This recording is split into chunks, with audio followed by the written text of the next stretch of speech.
Es un edificio cerrado y sin vida, enclavado en la calle Mesones. En sus cimientos se levantaron mezquitas funerarias e iglesias cristianas. Toda una historia dedicada al culto a los difuntos. En el empedrado de su suelo ocurrieron hechos dramáticos nunca aclarados. Ecos de muerte que regresaron ya en el siglo XX, cuando los funcionarios que trabajaban en él denunciaron una serie de espantosos hechos. Algo amedrentaba a los trabajadores de este inmueble convertido en la sede de la Diputación de Granada.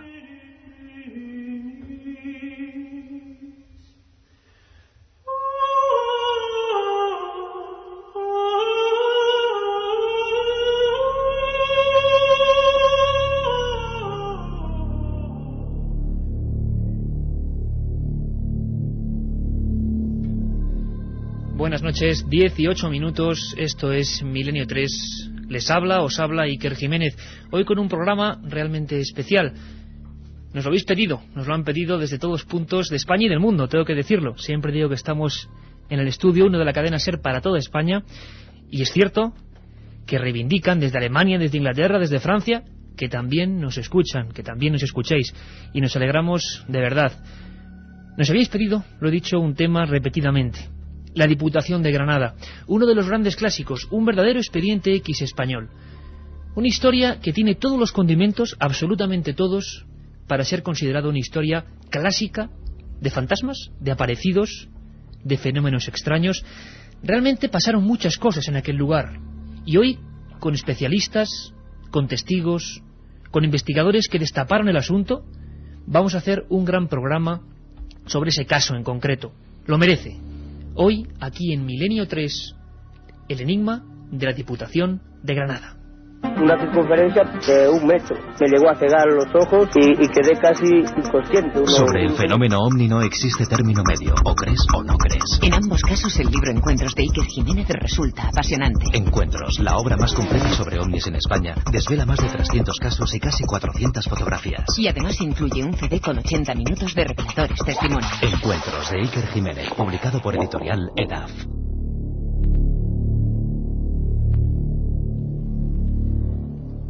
Hoy es un edificio todavía cerrado. Según las últimas noticias que íbamos a ver aquí, se ha vuelto a abrir o se está rehabilitando.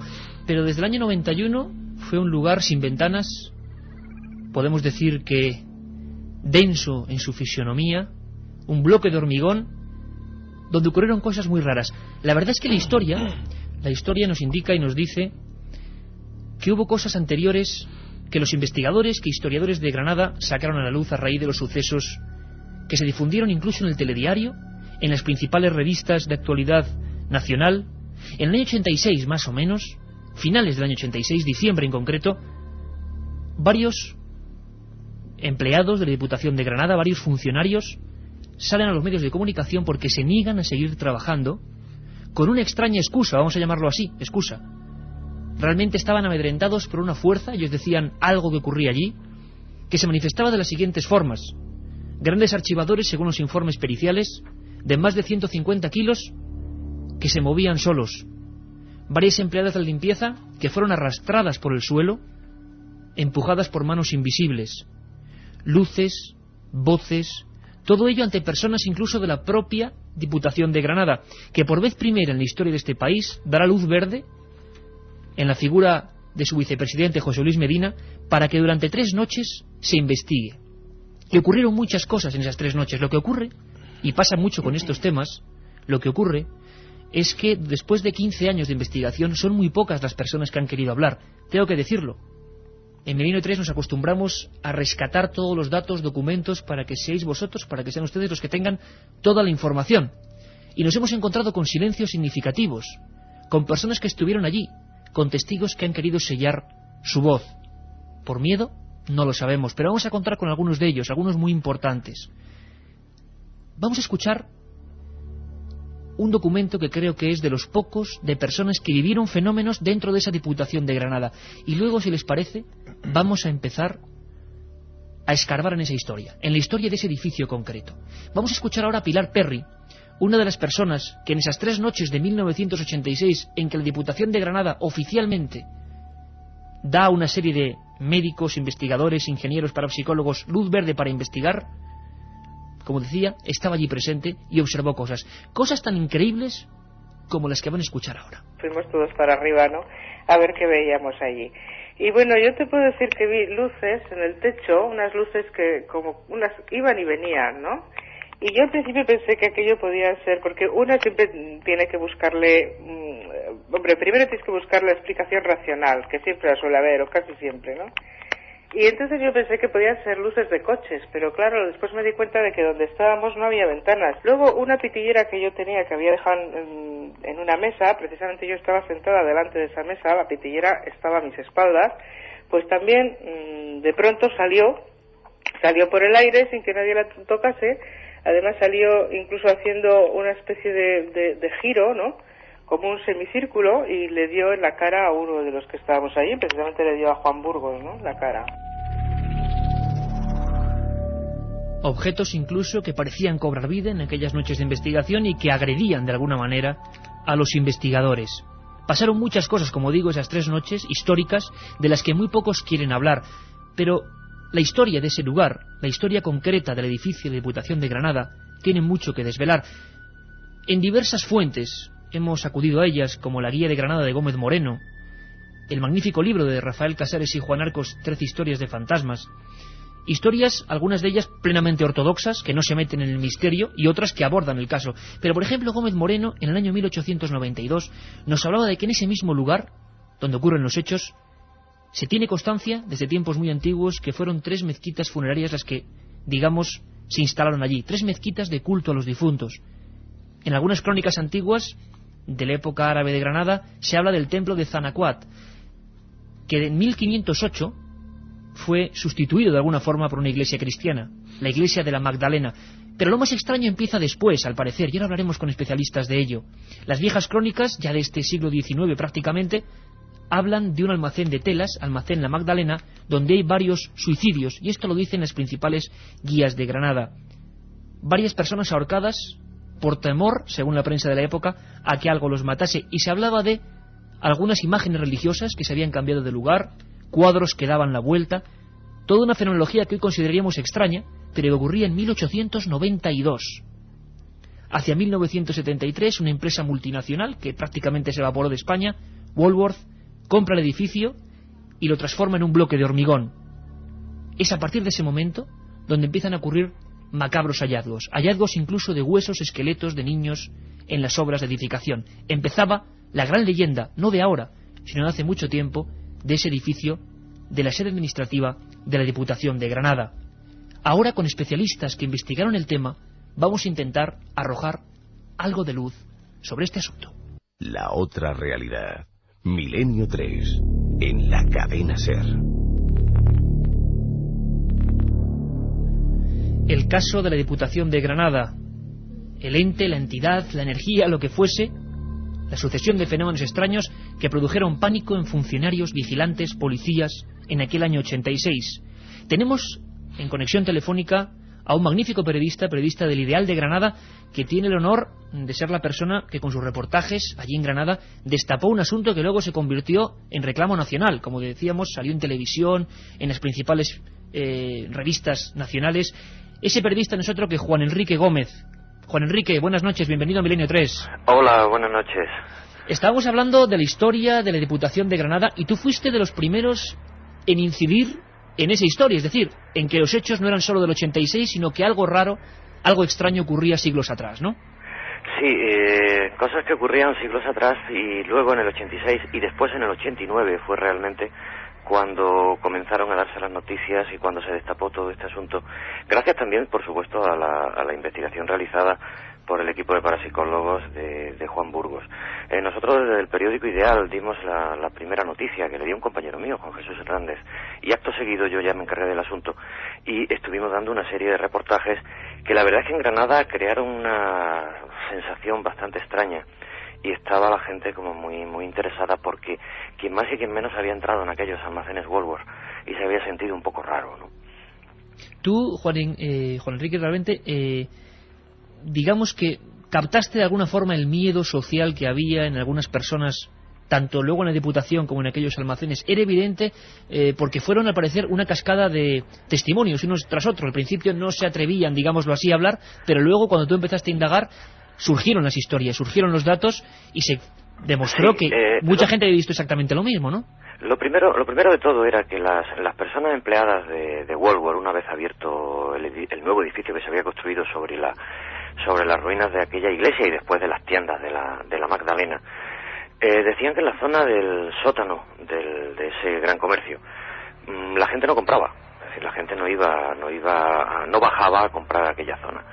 Los almacenes en sí fueron un completo fracaso. Y luego, cuando ya la Diputación se decide a comprar ese edificio y rehabilitarlo para instalar allí gran parte de sus oficinas, los funcionarios, bueno, nos llegaban comentarios desde muchos sitios diciendo: aquí hay cosas raras, aquí hay ruido, la gente no se siente bien, se daban incluso algunas bajas por depresiones y cosas de este tipo.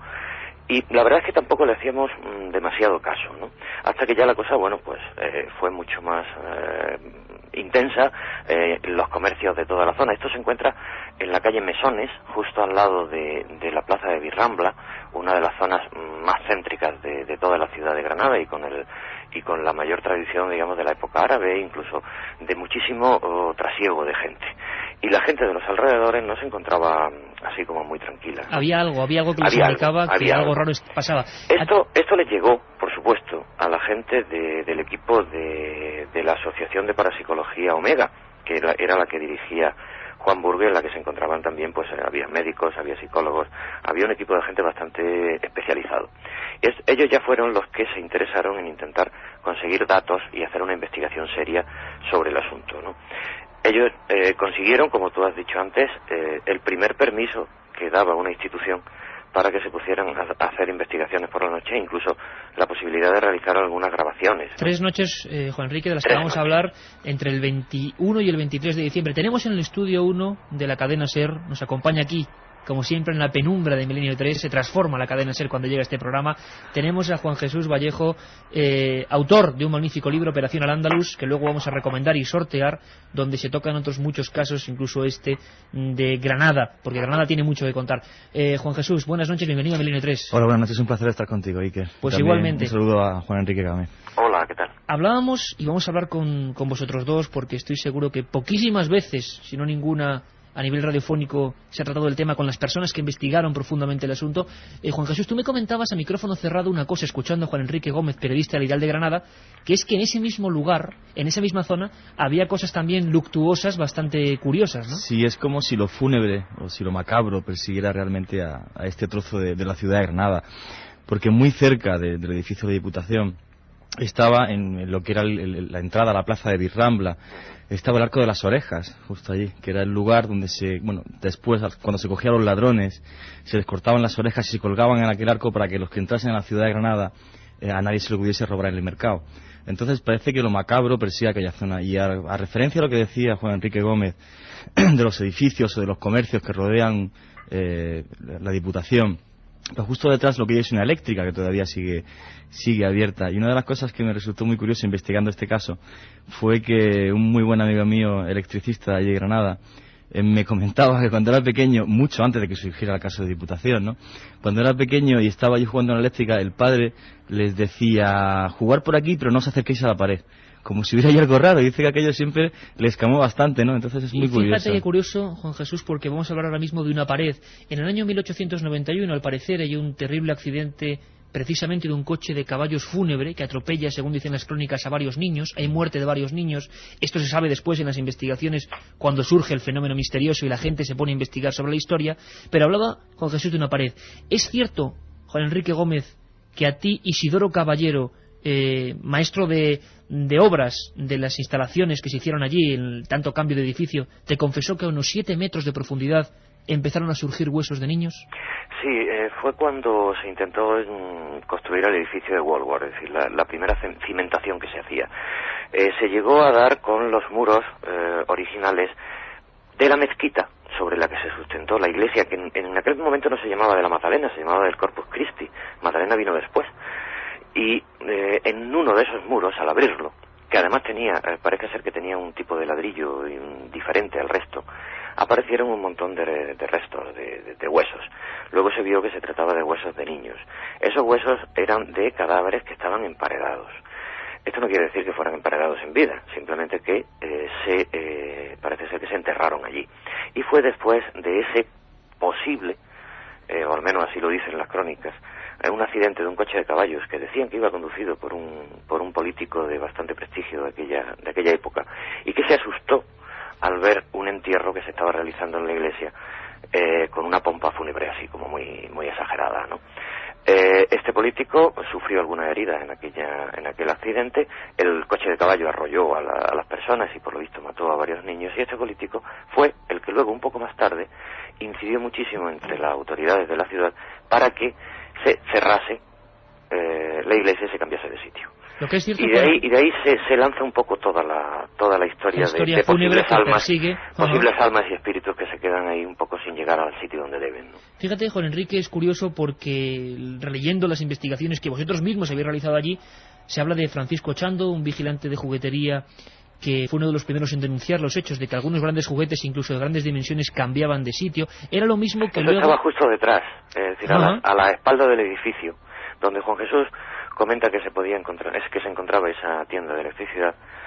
Pues muy cerquita había también una tienda de juguetes que daban a la zona de la Plaza de Vido-Rambla. Lo que es cierto es que en 1985 se instala a partir de ese momento la Diputación, la sede administrativa de la Diputación de Granada en ese lugar, y ya empieza directamente el vicepresidente José Luis Medina a hablar de insólitas desapariciones de planos y herramientas en estancias perfectamente cerradas. Es en ese momento, en diciembre de 86, cuando funcionarios como Concepción Castilla denuncian con pánico lo que está sucediendo. Lo que está pasando, sí. ¿Qué hablaban los funcionarios en concreto en aquella época? Pues se trataba de ruidos que le venían de la zona de las paredes. Aquello tenía unas dependencias que estaban separadas no por paredes en sí, sino por elementos como por mamparas de madera, ¿no? De madera y aluminio. Entonces parecía que se oían muy bien de una mampara a otra, de un lado a otro de la mampara se oían ruidos. ¿Qué eran esos ruidos? Pues archivadores que se abrían y cerraban a golpes, carpetas que caían al suelo, a lo mejor pues un bolígrafo que corría sobre una mesa y se caía hacia el suelo y bajaba por las escaleras. Los teléfonos a veces se cortaban e incluso hacían señales que al menos los funcionarios en aquel momento no reconocían. Y por las noches los vigilantes que se quedaban, los vigilantes de seguridad, bueno, pues llegaba un momento en que llegaban a oír gritos, llegaban susurros. Incluso alguno de ellos llegó a decir en algún momento que veía como apariciones plasmáticas que se movían de un lado a otro. De una figura, de una especie de entidad. Juan Jesús, una cosa importante, estabas escuchando atentamente a Juan Enrique Gómez y asentías porque estos fenómenos no son únicos, parece que es la característica típica de lo que se llamaría, y tú has investigado mucho en ello, fenómenos poltergeist, ¿no? Sí, además a colación de lo que decía Juan Enrique Gómez sobre los fetos que aparecieron emparedados, por mis investigaciones y lo que me llegaron a comentar, al parecer este convento de la Madalena o del Corpus Christi, pues las damas de alta alcurnia de la ciudad de Granada, cuando alguna vez quedaban embarazadas, se recluían en el convento, al parecer abortaban, y esos son los fetos que luego más tarde se encontraron, según apuntan algunas investigaciones.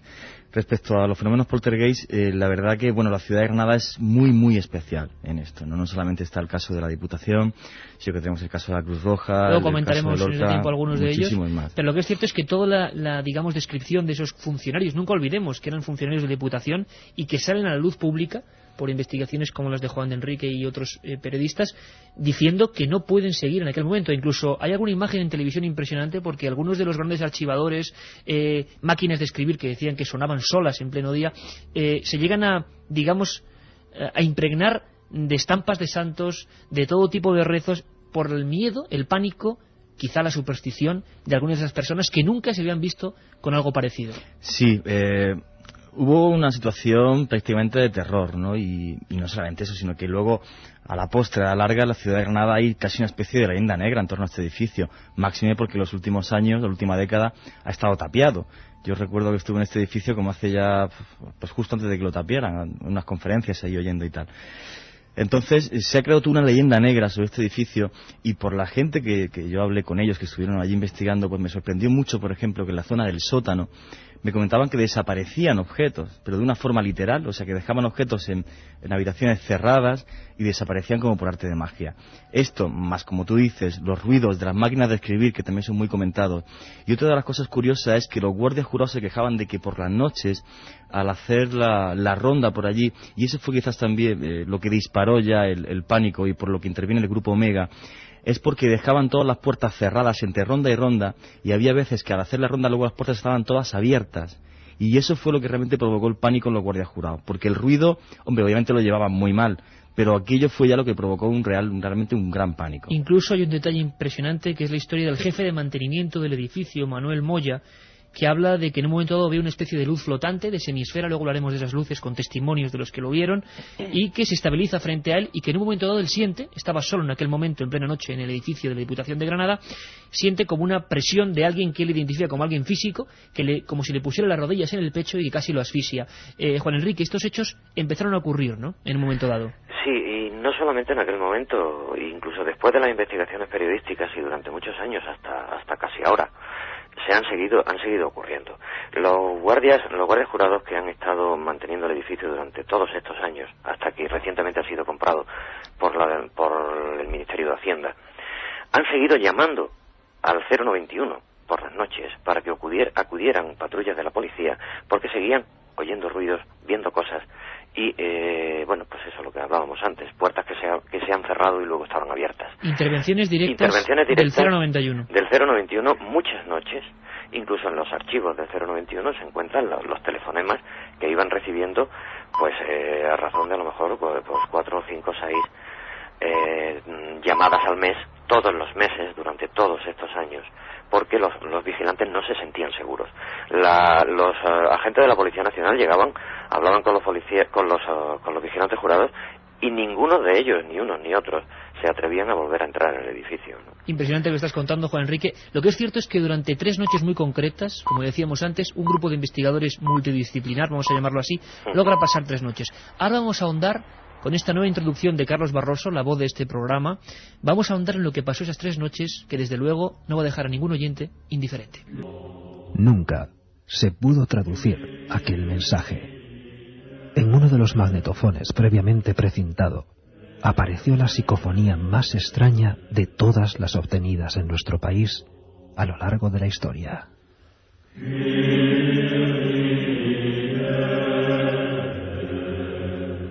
Una voz desagradable, hosca, un lamento quebrado y largo, que amenazaba a los allí presentes con un presagio. Os arrepentiréis.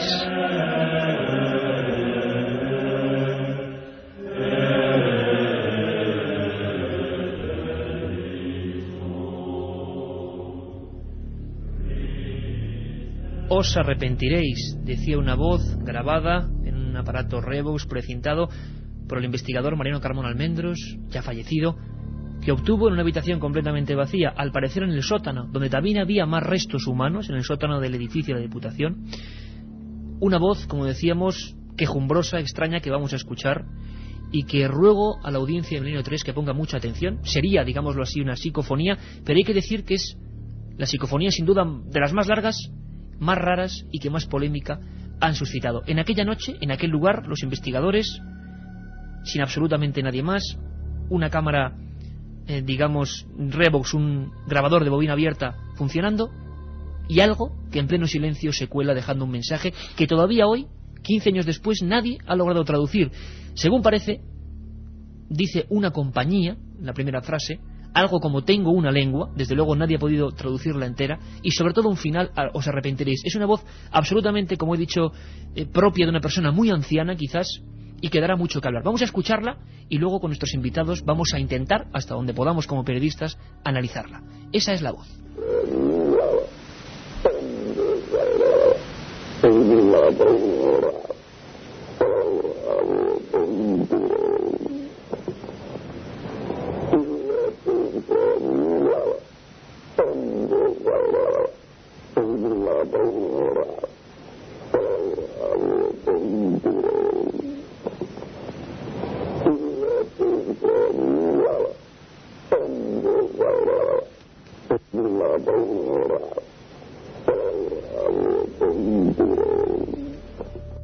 La escuchábamos 3 veces seguida. Los primeros informes, tanto de otorrinolaringólogos como expertos ingenieros en sonido, hablaban de que solo había una posibilidad de crear ese tipo de sonido, que sería, yo todavía no entiendo esto bien, una especie de cable de acero de distancia prácticamente kilométrica con una incisión que provocase esa vibración para hacer ese tipo de voz, o de formar de esa forma la voz. Lo que es cierto, Juan Enrique Gómez, periodista de Dial de Granada, es que en ese mismo momento prácticamente en que se graba esto, ocurren cosas casi de película de ciencia ficción, como es esa extraña herida que aparece en uno de los investigadores, Juan Burgos, y que un médico, Rodríguez Galindo, pudo identificar prácticamente. ¿Cómo fue esa historia, Juan Enrique? Y no fue una herida, fueron 2 incluso. 2 heridas. 2 heridas. Mientras el Revox estaba grabando lo que podía sonar aquí aquella noche, y a la vez que bajaban unas escaleras, Juan Burgos sintió una opresión en la mano derecha, concretamente entre el dedo pulgar y el índice,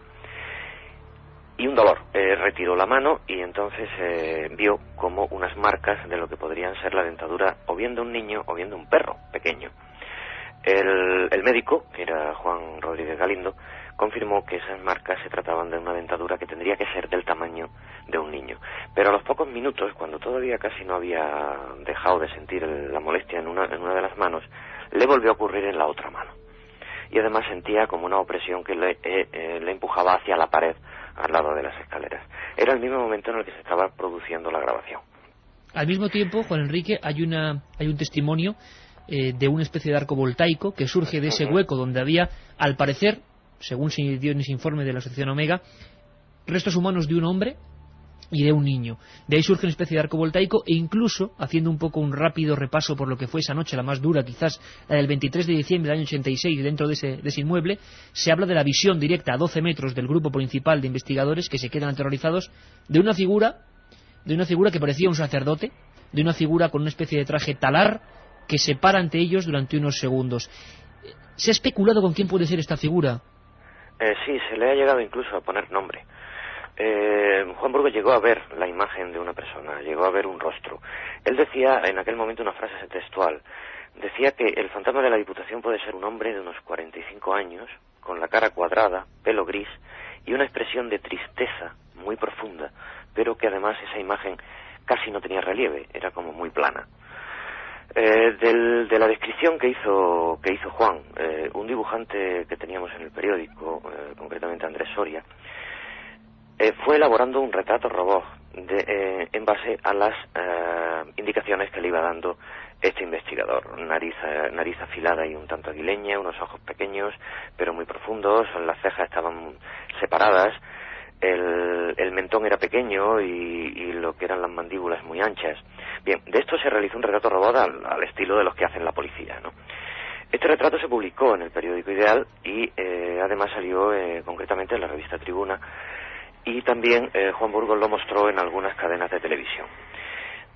Uno de esos días en los que apareció en televisión, le llamó una señora que vivía en la capital, vivía en Madrid, diciéndole totalmente asustada que el dibujo que había visto correspondía completamente a la cara de un antepasado suyo, de un cuadro de un antepasado suyo que ella tenía en su propia casa. Resultaba que este antepasado suyo había sido el último párroco que había tenido la iglesia de la Magdalena. El llamado Padre Benito, ¿no? Llamado Padre Benito. Al que se recordó durante esos días por activa y por pasiva, porque parecía que clamaba de alguna forma, y siempre, por supuesto, pongamos comillas, su presencia, o al menos la profanación que habían realizado en aquel lugar. Juan Jesús, me gustaría que escuchases atentamente este comentario de un especialista hablando de la voz que hemos puesto, de esa voz tan extraña, tan desagradable, que a muchos habrá sorprendido, porque es el técnico informático, ingeniero superior, Pedro Amorós, quien le pedimos, por favor, que hiciese un análisis de esa voz. Hablamos ahora, Juan Jesús, de la opinión que te produce a ti personalmente esta voz y lo que dice este experto informático que con los más modernos, digamos, sistemas de detección de sonido ha intentado buscar una explicación a esta psicofonía. Le escuchamos ahora. Para mí, personalmente, la traducción de esta voz sería: en la compañía, en lugar de hablar en la lengua o con la lengua, os arrepentiréis. Presenta unos matices distintos a otras psicofonías. Primero, se le puede encontrar el tono y el timbre famoso que caracterizan una voz y que se podría incluso asociar mediante un experto a una garganta, ¿no? Se podría incluso llegar a asociar la voz a una persona. de ahí tendríamos lo que partiría o parte de la huella foniátrica, ¿no? Cómo se puede llegar a identificar a una persona a través de un sonido, incluso hasta por la curvatura del propio paladar, ¿no? Incluso la posición de la lengua, etcétera, etcétera. Y todos estos parámetros nos los facilitan programas informáticos, como por ejemplo, bueno, hay programas como Pro Tools, como herramientas de trabajo de ingeniería en sonido, bueno, pues que nos dan algunos de los matices de los ecos de la boca incluso, ¿no? Pero al fin y al cabo lo que simula esta voz es como si fuera una doble copia de la voz. Es decir, hay un bajón de la intensidad sonora, hay una absorción energética. Si partimos de la base que la psicofonía puede ser auténtica, podríamos tomar en cuenta de que las psicofonías, según la hipótesis que yo he establecido y que, bueno, pues ampliamente que expongo en el libro sobre las psicofonías, bueno, pues se forman a partir de una serie de sonidos que hay en el ambiente. La utilización de las portadoras. Sonidos del ambiente, Juan. ¿Qué opinión tienes tú personalmente sobre esa psicofonía grabada ya en el año 86 y a la que ningún experto, vamos a decirlo así, ha dado todavía solución? Hombre, yo he oído cientos de psicofonías igual que tú y el sonido es muy peculiar, muy especial. Yo sí estoy convencido de que es real por una cosa, porque es que entrevisté a la persona que dejó allí el cassette, que es el doctor Galindo, que por su profesión pues obviamente pues no quiere hablar, no le apetece, me parece además muy bien. Desde aquí le mando un saludo si nos está oyendo, porque tengo el placer de conocerlo y de haber compartido con él muy buenos ratos. Es un grandísimo investigador, una gran persona, y como médico y como cirujano plástico de los mejores de España. Y él fue el que dejó el cassette, y entonces sinceramente no creo que en ningún momento me mintiese. Y además, tal y como comentaba Juan Enrique Gómez y como describió luego más tarde Juan Burgos en los artículos, él también me certificó, porque en la parte superior del edificio estaban solamente dos personas, que eran estas dos, Juan Burgos y el doctor Galindo. Entonces él me garantizó y me certificó efectivamente que lo que dijo Juan Burgos era cierto, o sea que este señor llevaba un medidor de campo magnético en su mano, la acerca a una pared y de repente aparece lo que él me describió como una especie de rayo que le da en la mano. Él gritó, tiró el aparato al suelo, que se rompió, y entonces al examinar el doctor la mano me confirmó que aquello era o bien el bocado de un niño pequeño o de un perro, por lo pequeños que eran los incisivos, y me dijo que era imposible además que él se lo hubiera hecho por ningún tipo de protagonismo, de afán y demás. Realmente, como no menos sobrecogedor, el cúmulo de historias que se producen esas 3 noches y que fueron a más.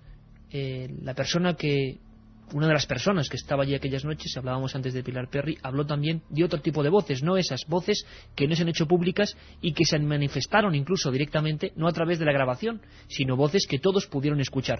Vamos a escuchar, por favor, un instante, todos los oyentes de Milenio 3, este documento que también viene a echar más leña al fuego en el caso de la Diputación de Granada. Otra cosa curiosa también es que se oían voces. A mí eso es lo que más me chocó casi de toda la investigación de la noche, ¿no? Porque nosotros teníamos en cada planta una grabadora que simultaneaba con unas posibles psicofonías con unas cámaras con rayos infrarrojos que iban también haciendo fotografías pues cada cierto tiempo, ¿no? Para ver si había unas energías, en fin, a ver si se percibía algo que nosotros no viéramos, ¿no? Y entonces allí se oyeron unas voces pues como si hubiera 3 o 4 hombres discutiendo. Hay unas escaleras muy grandes que están huecas, quiero decir que sí, unas escaleras muy grandes que van hasta la última planta, y entonces yo lo que oía eran como 3 o 4 hombres discutiendo, no se entendía lo que decían. Voces no solo grabadas, sino también captadas por las personas que componían aquella comisión Omega de investigación. La primera, que a nivel oficial, otorgados, digamos, o facilitados el pasaporte concreto y tan extraño en este país para investigar un fenómeno paranormal, hubo en Granada en aquel diciembre del año 86. Juan Enrique, ya para finalizar, yo sé que como periodista uno es difícil y tiene que quedarse en el terreno del objetivo, pero tú, después de toda esta investigación que tantos ríos de tinta hizo correr, ¿con qué opinión te quedas? Brevemente, ¿qué nos podrías contar de tu impresión personal de lo que ocurrió en aquel lugar? Hombre, yo tengo que decir claramente que tengo que creer que las personas que hablaron de todo esto, tanto a los funcionarios como a los vigilantes jurados, como en el equipo del Grupo Omega, en ningún momento han mentido. Es decir, ellos no han inventado ninguna historia. Ellos creen firmemente en que lo que están diciendo es la realidad de las cosas. La psicofonía no ha sido estoy convencido de que ellos no han manipulado nada. Por lo tanto, desde ese punto de vista, tengo que creerles. Ahora bien, creer en la existencia o no de ese fantasma, de ese espíritu del Padre Benito o de quien pudiera ser, eso ya entra dentro de otras consideraciones. Ahora, todo el mundo coincide en lo mismo. Allí pasaba algo. Y durante muchos años se ha pensado que sigue pasando. De hecho, en este momento se está remodelando el edificio, y el edificio, lo primero que se ha hecho con ello, que se va a ubicar las nuevas oficinas del catastro, lo primero que se ha hecho ha sido abrirle grandes balconadas, porque durante todos estos años ha sido como una especie de búnker de hormigón que no tenía ni una sola ventana. Un edificio de 3 plantas y sótano, bastante grande, con una superficie importante, y no tenía ni un solo respiradero. Ahora las ventanas, la gente incluso de esa zona dice que por fin el fantasma se va a poder liberar. La gente se sigue acordando del fantasma. Ha sido absolutamente gratificante contar contigo, Juan Enrique. Esperemos que esta historia no dé mucho que hablar, pero al menos aquí hemos intentado, como decíamos antes, arrojar luz. Estamos seguros que ni tú, ni nosotros, ni nadie puede saber qué se escondía allí en la Diputación de Granada. Un placer hablar contigo y bienvenido cuando quieras de nuevo a Milenio 3. Un abrazo. Gracias.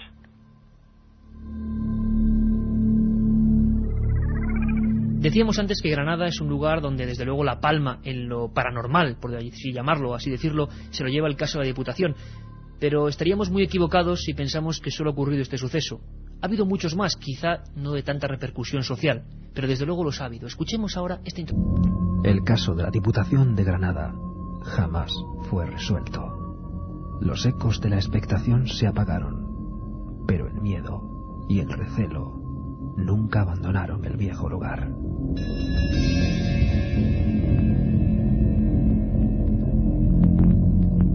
Fue, sin lugar a dudas, el suceso extraño más célebre en la ciudad. En Granada hubo casos espectaculares, como el de la Cruz Roja, tantos otros que se quedaron ahí, en las puertas de la información regional. Y con ellos, aunque sea brevemente, vamos a intentar terminar este programa. Volvemos en un segundo. La otra realidad. Fenómenos extraños. Misterios sin resolver. Milenio 3. En la SER. Granada, ciudad de misterio, sin duda alguna, ¿no, Juan Jesús? Granada es una ciudad muy especial, a la que amo, en mi tierra, aunque ahora esté aquí en Madrid y posiblemente nunca vuelva más allá a vivir, pero es una ciudad muy muy especial. En el fenómeno de los poltergeist, posiblemente la ciudad de España donde más casos hay registrados e investigados. Uno que tú descubriste y que tú diste a conocer y que es, algún día hablaremos de él en profundidad, como hemos hecho hoy, o hemos intentado, de la Diputación de Granada, es el caso de la casa de verano de Federico García Lorca, ni más ni menos. Sí, aquello se formó un revuelo terrible a nivel de medios. De repente me vi entre diarios como Telecinco, Antena 3, me sacó hasta José María Carrascal, y bueno, aquello pues igual que Diputación, pues en aquel momento pues sí dio un permiso para investigar, y en este caso pues tuve que colarme, ¿no? 2 noches en la casa. Es la única vez... No fuiste por la vía oficial, en este No caso. fui por la vía oficial, y tampoco en la Alhambra, que también estuve haciendo lo mismo, investigando poltergeist en la Alhambra, ¿no? Bueno, creo que por encima de la política tiene que estar la investigación, ¿no? Y dar a conocer a la gente como periodista los casos que llegaron. ¿Qué ocurrió en aquella casa? Fue muy especial, porque yo tuve contacto con el guardia jurado que estaba allí, y bueno, pues me comentó que por la noche él oía ruidos extraños. Pude también cotejarlo con otro guardia jurado más, porque la verdad que la historia era bastante cuanto menos curiosa. En concreto me decía que es como si de vez en cuando alguien golpease el piano.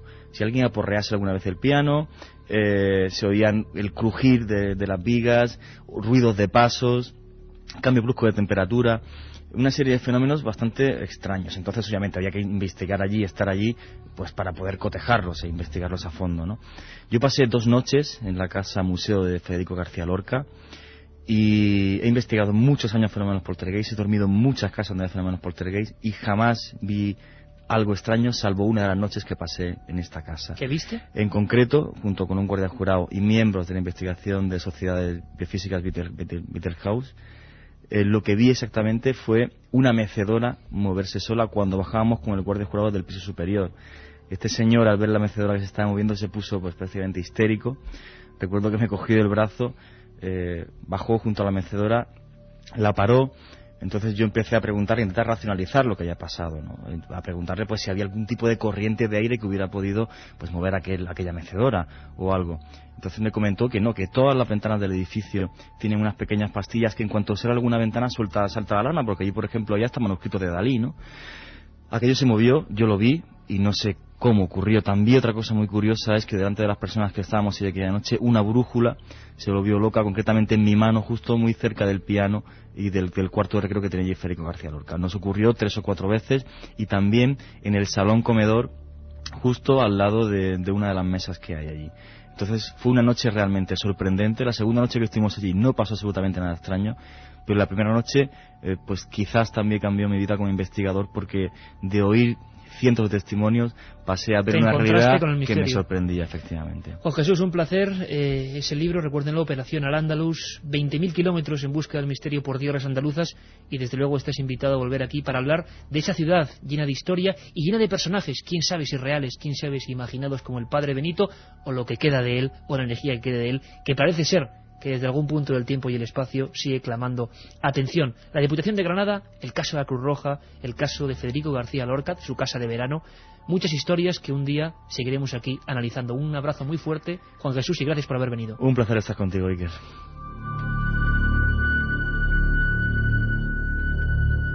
Nos lo habíais pedido, entrar, esbozar al menos un poquito la historia que hay en la Diputación de Granada. Y lo seguiremos haciendo, porque estoy seguro, algo me da, que volverá a haber sucesos extraños. Hay personas que nos han informado ya desde Granada que ha habido de nuevo denuncias sobre este asunto. Serán en todo caso noticias, porque ocurrirán ahora mismo. Y en Milenio 3 no solo hablamos del pasado, aunque en este caso así ha sido, sino que intentamos hacernos eco del presente, de un presente distinto que estoy seguro de que casi nadie les cuenta. El informativo, las noticias, el otro informativo que hacen Carmen Porter y Carlos Barroso. Aquí lo tienen. En Argentina ya hablan de milagro, aunque todavía está por demostrar si se trata efectivamente de algo así. En el suelo de una pequeña iglesia de la ciudad de Metán, en la provincia de Salta, ha aparecido el rostro de un Cristo dibujado sobre la piedra. Lo curioso es que han realizado algunas pruebas químicas a la imagen con productos abrasivos y disolventes químicos, pero el dibujo ni se borra ni se altera. El párroco dice que es una llamada a la conversión y una bendición para el pueblo argentino, y al mismo tiempo abre las puertas de la iglesia a cientos de personas que acuden para pedir sus particulares milagros. Enseguida nos iremos a Argentina, será después de conocer otros asuntos en los titulares de Carmen Porter. El episcopado español publicará por primera vez un manual de exorcismos. Se está celebrando el juicio contra un adolescente acusado de apuñalar a una anciana y beberse su sangre. Convocatoria en México para seleccionar un retrato del indio al que supuestamente se le apareció la Virgen de Guadalupe.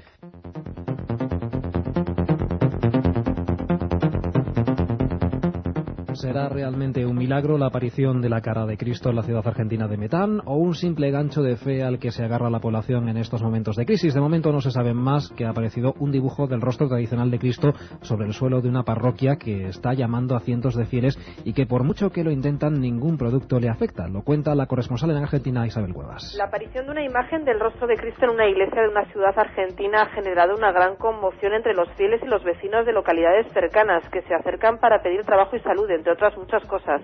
El rostro de Jesús fue visto el pasado 9 de julio en una baldosa del suelo de la parroquia Señor del Milagro, en la ciudad de Metán, en el norte de Argentina, y desde entonces miles de personas han visitado el templo. 3 mujeres fueron las primeras que observaron el rostro de Cristo muy bien definido en el suelo. Se percataron de ello cuando se encontraban rezando en una de las capillas del templo. Al correrse la voz, muchos argentinos han comenzado a llegar desde distintos puntos de la zona y forman largas filas para entrar en la parroquia, a donde han acudido muchos enfermos para sanarse. Algunos han señalado que este es un mensaje de Cristo que quiere transmitir a los argentinos confianza para afrontar la crisis.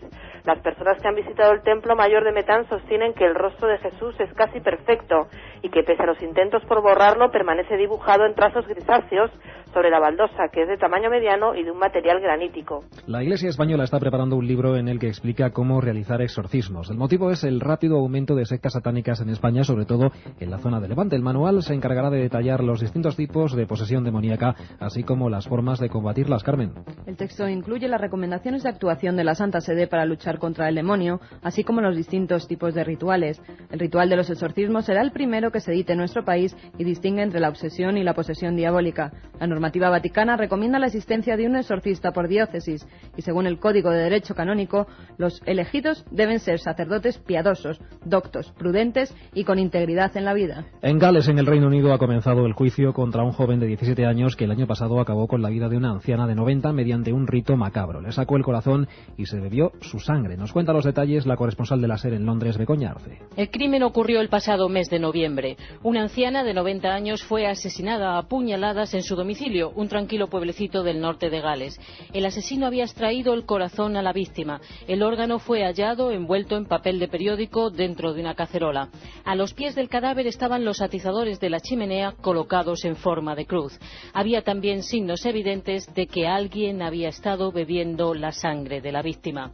Un mes más tarde, la policía detuvo a un joven de 17 años obsesionado con los vampiros. Sus huellas fueron halladas en el lugar del crimen. En su domicilio había revistas y material sobre vampirismo. También había consultado páginas en Internet sobre este tema. El menor está siendo juzgado en estos momentos. El fiscal le acusa de sacrificar a un ser humano y beber su sangre para poder alcanzar así la inmortalidad.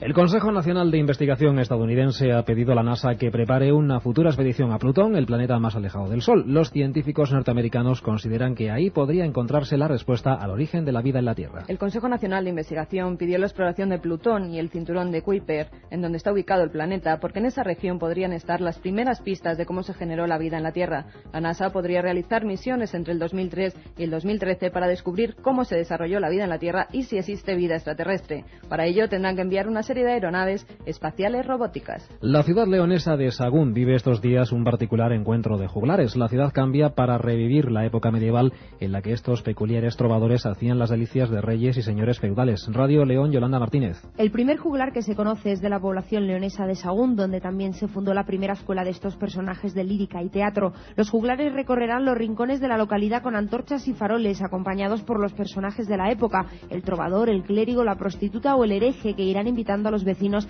a participar en actividades de teatro, degustaciones gastronómicas o la quema de brujas en un particular aquelarre donde no faltará el conxuro de la queimada. También los contadores de historias intentarán conquistar los oídos del público, que elegirán al que crean el mejor contador de fantasías, remedios o saberes. El grupo catalán Histrionic se encargará de recrear a los juglares de Sahagún, localidad leonesa del Camino de Santiago. Les contamos ya otras noticias de forma breve. Detenidas 4 personas en Ucrania acusadas de asesinar y devorar el cadáver de una joven y de realizar prácticas satánicas. Los presuntos criminales, 3 hombres y una mujer, llevaron a la víctima a un bosque donde le asestaron 2 puñaladas en el corazón. Más tarde, según fuentes policiales, le arrancaron el cuero cabelludo, la cortaron la cabeza para luego hervirla y comérsela. La policía halló muchos libros de magia negra en el domicilio de uno de los sospechosos, por lo que se supone que pertenece a una secta. Y en México se busca rostro para el polémico futuro beato Juan Diego. Valerio Gómez, un artista mexicano, ha preparado una convocatoria para seleccionar el mejor retrato que se haga del indio Juan Diego, a quien supuestamente se le apareció la Virgen de Guadalupe. El retrato elegido se exhibirá durante la canonización de Juan Diego, ante la polémica que existe entre varios representantes de la Iglesia que niegan la existencia histórica del indio. Pues por hoy ya hemos terminado, pero lo anunciamos ya. La semana que viene regresaremos con más noticias en Milenio 3. Aparte de gozosos, dolorosos, gloriosos, los misterios de la Iglesia son sorprendentes e inexplicables. La periodista Carmen Porter te ayuda a desvelarlos en Misterios de la Iglesia, una obra que saca a la luz los episodios más impactantes del fenómeno religioso. Exorcismos, apariciones, cuerpos incorruptos, estigmas. Misterios de la Iglesia, de Carmen Porter, publicado por Editorial Edaf. Y con esta sintonía, Carmen Porter y los mails que habéis enviado a... Los mails que nos han enviado a milenio3@cadenaser.com, milenio3 con número @cadenaser.com. Olga López nos dice que si podemos hablar algún día de humo y la supuesta correspondencia de los humitas. Lo haremos. Jordi Bonillo nos dice que además de enviarnos unas fotos sobre el Machu Picchu en las que se ve un rostro muy especial del que algún día hablaremos, nos dice que si es verdad lo del viaje a la Luna o es un montaje made in USA. Pues no lo sabemos, lo intentaremos descubrir. Capax nos pregunta sobre alguna página web que trate estos temas. Bueno, la página amiga de este programa, www.ikerjimenez.com, www.ikerjimenez.com. Katia Rocha. Bueno, pues los mensajes en el contestador cada vez son más abundantes. Nos tienen que llamar al 91 532 45 32. Los ganadores del libro La Gran Impostura sobre el caso del 11 de septiembre de la semana pasada son Luis Custodio, Mónica Hacendado, Rosa Marina, Roberto González y Severino Torregroso. Esta semana regalamos 5 libros: Operación Al-Ándalus, coescrito por Juan Jesús Vallejo, invitado de hoy, editado por Corona Borealis. Nos vamos, no hay tiempo para más, sean muy felices. Esto ha sido mi... Son las 3:05 de la madrugada, 21,6 grados centígrados en el exterior de la Gran Vía. Estamos aquí, son estas horas, es esta penumbra. Carmen Porter y Carlos Nicolás en Nave del Misterio. ¿Quién si no? ¿Qué quiere decir? Que hemos vuelto a esta parte de la parrilla semanal.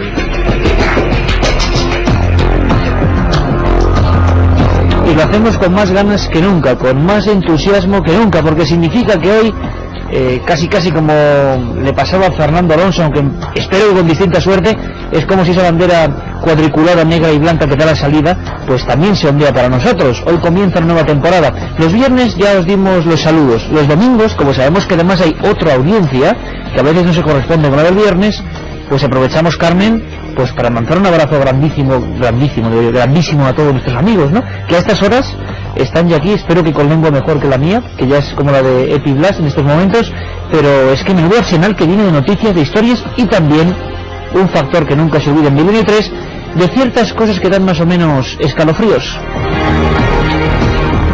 Buenas madrugadas, Iker. Pues sí, ya estamos además cargaditos de energía para comenzar esta nueva temporada. Es que yo veo a Nicolás ahí dentro, con estas músicas que nos pone, y ya me reactivo, es como una radiación que llega aquí al entrar al estudio y todo se nos pasa, ¿verdad, Iker? El cansancio, todo. ¿Y por qué? Pues porque tenemos unos oyentes que además son de lo más fieles y que nos lo demuestran todos los días, claro que sí. Bueno, pues hoy empezamos, amigos. Hoy hay parrilla de salida y sabemos que el viernes estuvo la cosa fuerte. Hoy también, aunque con muchas más noticias, como siempre este domingo, una especie de ojo electrónico, espacial también, que digiere lo que pasa en el mundo, lo que habitualmente no se cuenta. Despegamos, Carlos. La otra realidad. Milenio 3, en la cadena SER.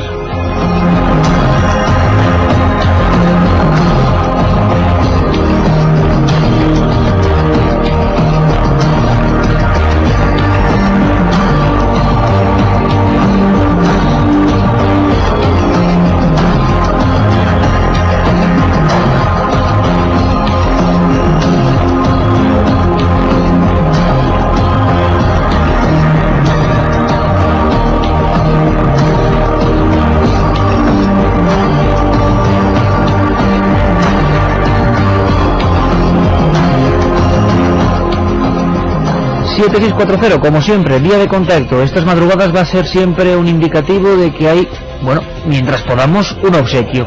Y siempre los obsequios suelen ser o libros, o programas, o músicas. Queremos de alguna manera, pues, adentraros en sus mundos cósmicos, extraños a veces, siempre inquietantes, tan inquietantes como estas. Va a haber muchas secciones, historias nuevas a partir de esta nueva presentación, también se puede decir así, se puede redundar en ello. Carmen, el premio de hoy. Pues el premio de hoy son 3 ejemplares de Un viaje mágico por el Camino de Santiago, que ha escrito Mariano Fernández Urresti. ¿Y por qué? Es de la editorial Edad. ¿Y por qué sorteamos este libro? Porque luego vamos a hablar cositas del Camino de Santiago, novedades en Milenio 3 que nos va a traer uno de nuestros colaboradores estrella. El Archivo del Misterio, editorial Edad, Un viaje mágico por el Camino de Santiago, del historiador, licenciado en Historia, Mariano Fernández Urresti. Por cierto, 3 ejemplares, 7640, palabra clave Milenio, espacio y como siempre lo que vosotros queráis. Para cualquier comentario, sugerencia, caso, historia, reflexión sobre lo del viernes, madre mía, cientos y cientos de mensajes el viernes sobre lo que ocurría. Por cierto, el 24, si no me equivoco, viernes, en Torrelavega, Sala Mauro Murieras, 24, estaremos el equipo de Milenio 3, Carmen y yo por lo menos, allí, hablando de radio, de misterio, de un montón de cosas, tú de la Sábana Santa, Carmen. Es una cita con todos los amigos. Y también en Valladolid, 7 de octubre, daremos más señales en esos congresos maravillosos que hace el compañero Nacho Ares, que volverá también por aquí. Ahí estaremos, 7 de octubre en Valladolid, 24 de momento, confirmaremos puntualmente la información, en Torrelavega, Cantabria. Pues recuerdas que hace exactamente unos días, hace exactamente 9 días, el viernes, hacíamos el programa desde Tenerife y surgieron muchas vías de investigación. Noticias nuevas, historias que están pasando ahora mismo. Jaime Rubio en aquel momento adelantaba algo. Yo creo que es momento para empezar con esta historia, empezar a esbozarla, a empezar a visualizar qué pudo ocurrir en un hospital, creo, y en un conservatorio. El misterio vuelve a Milenio 3. Lo adelantaba un corresponsal. Han pasado 9 días. Decía que la prensa canaria iba a informar del hecho. Vamos a viajar hasta Canarias de nuevo, Carmen.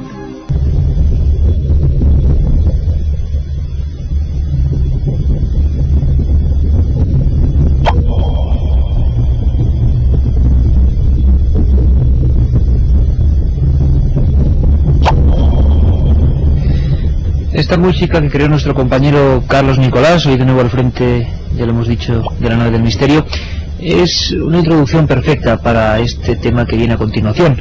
Y es que siempre hay una noticia. Lo que ocurre es que a veces no nos enteramos, pero en muchos periódicos regionales pasan a veces sin pena ni gloria algunas informaciones y ya estamos curados de espanto.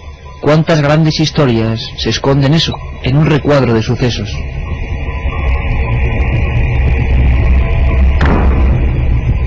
Hace una semana exactamente, Carmen, que Jaime Rubio, en ese programa especial desde Tenerife, nos informaba de que algo iba a ocurrir, ¿no? De que algo iba a pasar en los medios informativos y nos lanzaba como 2 píldoras un par de primicias. Efectivamente, Iker, yo hablaba por la tarde con Jaime y me decía, mira, tengo 2 exclusivas que os voy a dar para el programa porque van a salir publicadas en un periódico y antes de que salgan publicadas quiero que lo comentéis. Entonces nos poníamos en contacto con él y nos contaba que algo estaba pasando en un antiguo edificio que lleva ya más de 4 años cerrado, que era el Hospital del Pino, pero también en el conservatorio. Algo estaba pasando, había 2 casos de fenómenos poltergeist, presuntos fenómenos poltergeist, y bueno, ese era más o menos el resumen de lo que nos contaba Jaime Rubio. Todo esto en Las Palmas, una ciudad muy importante, muy populosa, y que no debe ser la primera vez, desde luego, que se enfrenta con fenómenos supuestamente paranormales. Vamos a ampliar esta información. Estamos ya en contacto con Jaime Rubio, desde allí, desde esa maravillosa isla. Jaime, buenas madrugadas, amigo. Buenas mañanas, porque ya es madrugada, ¿no? Ya estamos prácticamente en el umbral del nuevo día, ¿no? Sí, sí. Bueno, que tenéis una hora menos allí. De todas formas, Jaime, la que se ha liado, ¿no? Porque de nuevo, una vez más, en la prensa, sí, un reportaje sobre estos asuntos. Exacto, como tú dices una vez más, porque aquí hace ya 10 años saltó a la prensa otro caso curiosísimo, muy parecido, que fue el de los mismos fenómenos poltergeist en otro edificio antiguo que era el de los antiguos juzgados de la ciudad de Las Palmas de Gran Canaria, ¿no?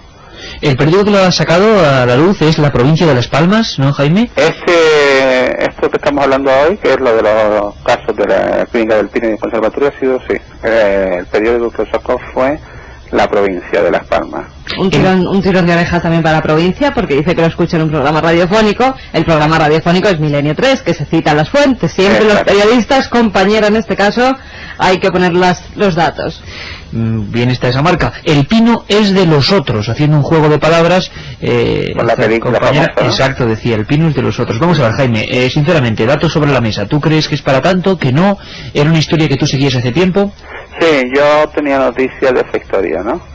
Lo que pasa es que después este verano me fui de viaje a Europa, precisamente fui a ver la exposición de Tutankamón que hay en Basilea, y claro, estuve todo el verano fuera, y al volver, pues me llama un amigo periodista también, y dice, Jaime, mira, está pasando esto en estos 2 edificios, y creo que va a salir publicado dentro de poco en algún medio.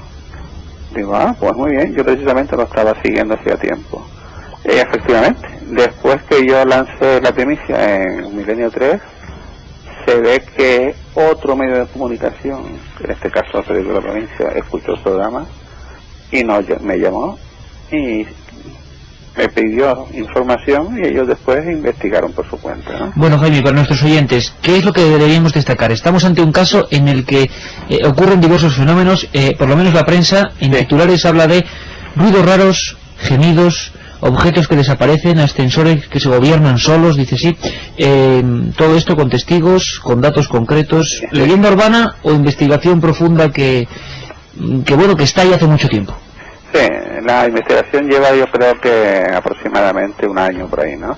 En el caso de la Clínica del Pino, me consta que ha habido guardias de seguridad que ya no trabajan ahí, se tuvieron que marchar, incluso se fueron a la península, porque claro, ellos no pueden decir que están ocurriendo estas cosas porque parece que tienen miedo, ¿no? Pero el caso es que sí, que por ejemplo, uno de ellos relata en este mismo periódico que cuando fue a coger el ascensor para hacer su ronda, el ascensor, sin él tocar ningún botón, le sube directamente a la planta 2. Ante el mosqueo que se coge el guardia, baja otra vez y coge un pastor alemán que lo suele acompañar cuando sospecha que hay algo raro y lo mete en el ascensor. Vuelve el ascensor a subir solo, pero cuando va a bajar en la planta 2, el perro no quiere salir. Se niega en redondo a salir a la planta 2, como si el perro pues sospechara que allí pasaba algo, ¿no? Total que vuelve a bajar el guardia y deja el perro abajo. Y como este caso, pues también otro guarda hace años decía que cuando iba por la galería solo, por la noche, sentía como el aliento de alguien al lado de él. A veces veía como una especie de figura ectoplasmática que se formaba en medio de la galería. Y después las señoras que se dedican a la limpieza en el edificio también cuentan casos de estos gritos y todo esto, ¿no? Esto en el caso del Hospital del Pino.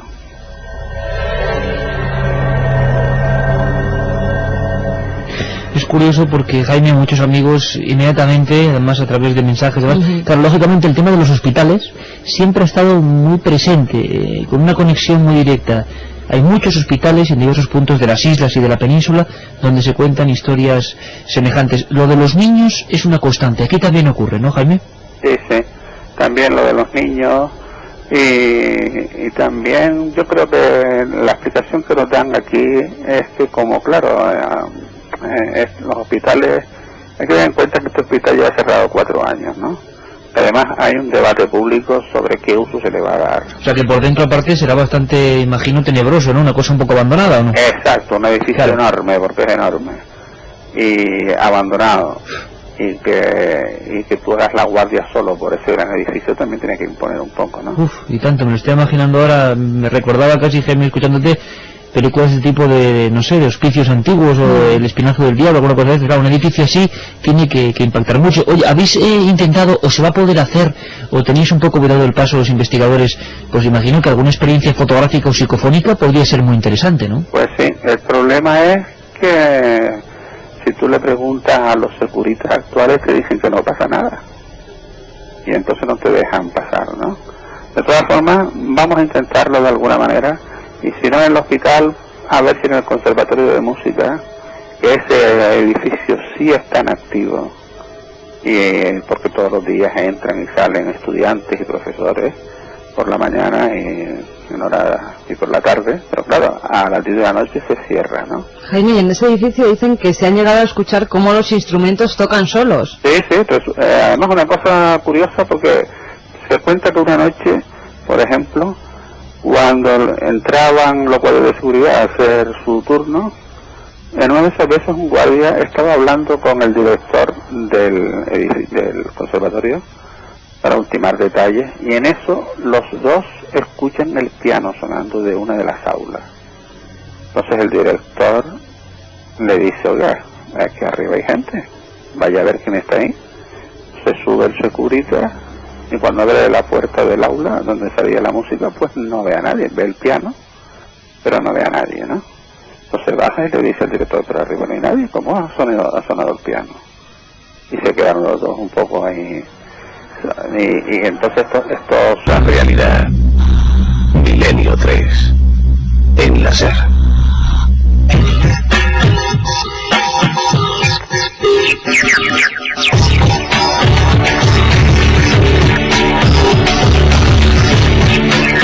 7640. Conectamos con los mensajes de nuestros oyentes, de nuestros amigos, que lo están pasando algunos muy mal. Vivo cerca del hospital, el del Pino. No os podéis ni imaginar lo tétrico que es de noche, me tenéis asustado. Ginés, que nos dice: en el hospital de San Agustín de Linares, en Jaén, en la planta de maternidad, se han visto espectros y se han oído llantos y gritos de niños. Buenas madrugadas desde Huelva. Aquí también tenemos un hospital abandonado con fenómenos de gritos y voces. Es el Manuel Lois. Informaros y decirlo, por favor. Ángel de Palencia: soy vigilante en un hospital psiquiátrico. Yo solo. ¿Os imagináis un poco mi estado? Estoy helado de frío. Seguid así. Besos a todos. 3:23. Como siempre, transformando en directo. Vamos a ver, no hace falta ni que os lo diga, ¿no? Llevamos... va a ser 3 años juntos, ¿no? Llevamos 250 programas juntos. Ya, 7640. Vamos a preparar el siguiente programa, amigos. Hospitales con misterio. Por cierto, un momento, Carmen, porque veo aquí pasa de todo ya. Vamos a intentar hacer una conexión por primera vez en la historia dentro de la nave del misterio. Pantallas, discos y Carlos Nicolás. Porque me está haciendo gestos. ¿Qué pasa, Carlos? ¿Tú también conoces alguna historia cercana o qué? Buenas noches, pues sí, yo conozco... Aquí tenemos a Carlos Nicolás, por vez la voz de Carlos Nicolás. La voz de uno de los ídolos ya de este programa. Carlos. Aquí estoy. Existo. Existes y estás ahí, no es una ficción. Carlos, existe realmente esa leyenda, ¿no? Yo sé que en Navacerrada hay un hospital donde todavía se pueden ver los expedientes de los enfermos por ahí. ¿Sí? Algo hay. ¿Podemos intentar documentarnos para saber qué ocurre? La próxima semana sabremos más.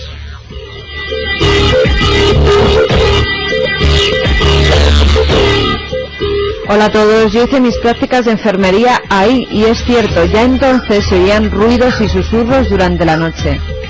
En el hospital hice las prácticas, en el de El Pino. Hice el servicio militar en Tenerife. Hablar del cuartel de las Raíces. Allí centinelas han disparado contra las garitas por haber oído lamentos, nos dice Tony desde Barcelona. Bueno, muy especialmente este amigo Tony, no es casualidad, te escribiremos, nos pondremos en contacto o te llamaremos. Me gustaría saber si son rumores, leyendas urbanas. Hay más casos en otros puntos. Empezamos la investigación en Vigo. Hay muchas historias, muchas leyendas. Hasta Carlos nos contaba ahora mismo una. Aquí en Madrid, Navacerrada. Y en Huelva creo que hay otra muy importante. En Sevilla, el Hospital de las 5 Llagas, si no recuerdo mal. Y cuidado, esto no está hecho ni para asustar a nadie, ni mucho menos. Podemos creer, haciendo caso de la lógica, de la navaja de Occam, ¿no? Lo más lógico es lo más probable, pues serán leyendas urbanas, serán historias. Pero ¿por qué se repiten en ciertos lugares? ¿Por qué coinciden esos lugares con sitios de dolor habitualmente, ¿no? De duelo.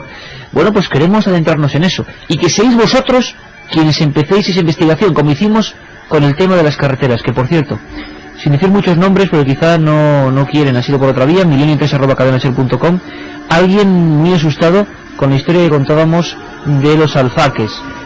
Recordad, Javi, un conductor de Zaragoza, veía una serie de personajes, justamente él no era consciente de dónde estaba, era con su mujer y con su hija, justo frente a las puertas del camping de la tragedia tremenda de los alfaques.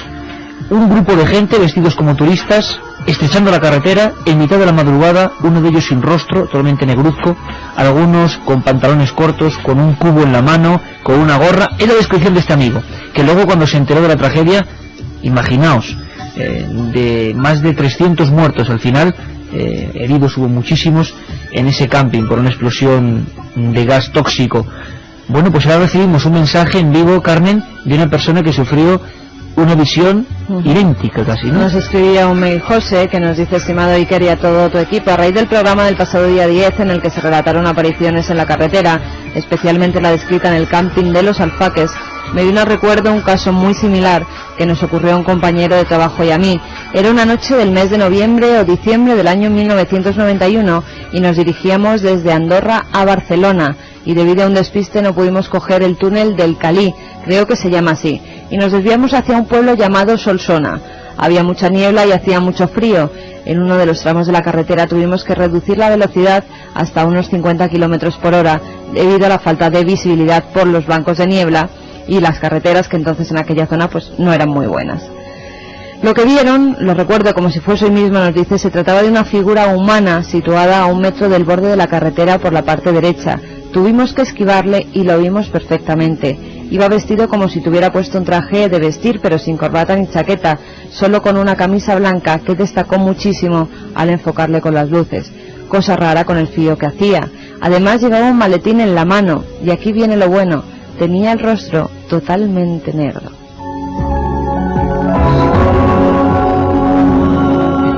Recordábamos la semana pasada, hace 2 días, el viernes, a José Palanques, hablábamos con él, el primer reportero de La Vanguardia que entraba en ese camping, 300 muertos, carbonizados por completo, algunos de pie, se quedaron como momias de ceniza de pie, otros sentados en lo que era la sombra, en la siesta, algunos metidos en la playa, carbonizados, algo increíble, escenas que dieron la vuelta al mundo. Este conductor, Javier Martín de Zaragoza, hablaba que el último de esas figuras de las 8 que aparecieron estrechando la carretera, que les espantaron, tenía pues una especie de círculo negruzco en la cara, y muchos oyentes, amigos en 1640 hablaban de que podía ser eso, carbonizado, ¿no? Qué curioso, ahora desde Barcelona nos llega ese mensaje, nada es casual. Un sueño, una alucinación, conexión entre lugares donde han pasado cosas. Bueno, vosotros, como siempre, tenéis la última opinión, nosotros no tenemos ninguna verdad. La verdad es que están llegando aluviones de mensajes sobre hospitales, ¿verdad, Carmen? Nos está dejando absolutamente sorprendidos, ¿no?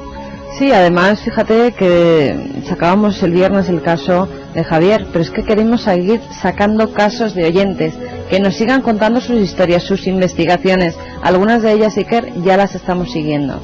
Bueno, pues ahora vamos a hacer una pequeñísima pausa, como siempre, a recomendaros unos libros, una colección, y volvemos con más cosas. Los caminantes, preparaos porque vamos a hacer una ruta, vamos a preparar una ruta. Y también noticias. La sonda que se estrelló, ¿verdad? No ha sido la única. Muchos en internet ya hablan de la conspiración, muchos hablan ya de la terrible mala suerte. Bueno, ahora vamos con todo ello. La otra realidad. Milenio 3. En la cadena SER.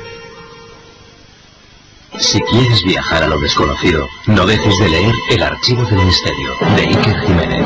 Los libros del tercer milenio publicados por Editorial Edad.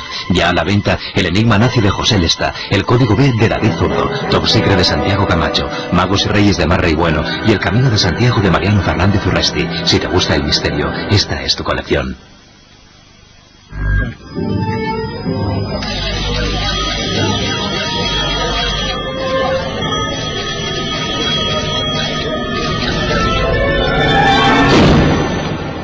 Milenio 3.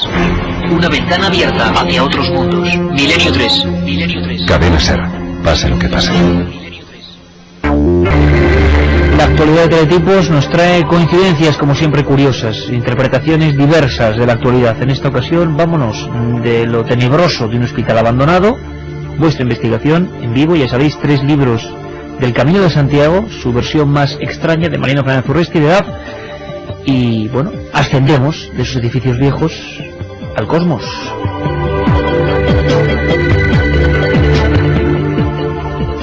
Como todos los oyentes ya sabrán, el pasado miércoles la sonda espacial Génesis se estrelló en pleno desierto del estado de Utah. Ahora los científicos de la NASA han logrado recuperar los envases con forma de disco de oro que contienen las partículas de viento solar conseguidas durante los 3 años que duró el viaje de la nave por el espacio.